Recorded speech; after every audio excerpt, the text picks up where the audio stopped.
Essa semana foi marcada por um grande choque de realidade na relação entre a política fiscal e o que se espera da economia brasileira para os próximos meses. Esse é um ponto que nós temos destacado há muito tempo. O arcabouço fiscal, da forma como foi desenhado, era profundamente desafiador e precisava, já na sua largada, da confirmação de uma série de receitas que ainda não estão à mão do governo para que se tivesse a mínima chance de sucesso de se levar a um déficit equilibrado no ano que vem. O resultado que nós tivemos na semana passada, na exposição do presidente Lula de que a meta de estabilidade primária de 2024 era muito difícil de ser atingida, nada mais é do que a confirmação desse ponto que nós temos falado, sobre o qual nós temos falado há muito tempo.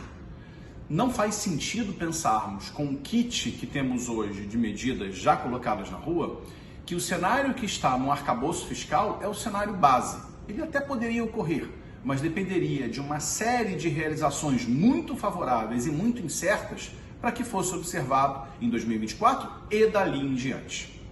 O que parece que vai acontecer daqui em diante é que teremos um déficit maior já proposto na meta, como meta para o orçamento de 2024, que possivelmente será em torno de 0,5 ponto percentual do PIB.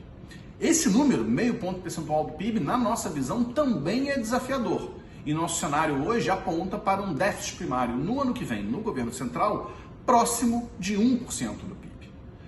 Há várias medidas que foram implementadas recentemente cujos efeitos ainda não sabemos. Exemplo mais óbvio, a questão do voto de desempate do CARF, que daria, no litígio existente entre empresas e governo, uma vantagem para a arrecadação governamental.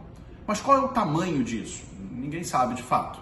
Pode ser uma conta na casa de 10 bi, pode ser uma conta na casa de 50 bi, muito provavelmente não é a conta na casa de 90 bi que tem sido defendida pelo governo. Outras questões, como por exemplo o aumento dos preços do petróleo, também ajudam, mas de maneira nenhuma vão resolver o problema fiscal para o ano que vem. Se nós pensarmos numa conta mais ou menos de 0,5 ponto percentual de déficit primário para o governo central em 2024, na nossa visão, ainda seria necessário um aumento de arrecadação da ordem de 80 a 90 bi.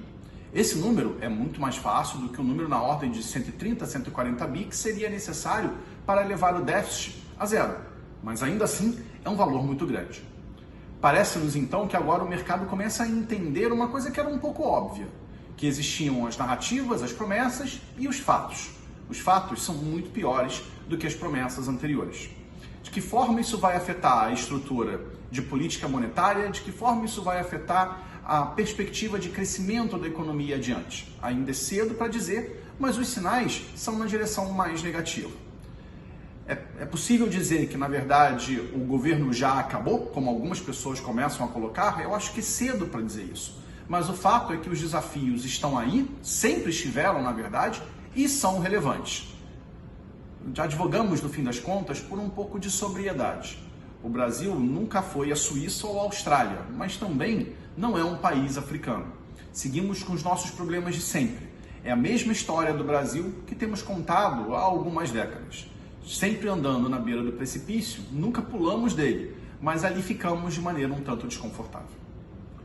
Se você curtiu esse vídeo, por favor, se inscreva no nosso canal e acompanhe os conteúdos que a BRCG disponibiliza nas redes. Obrigado e até a próxima.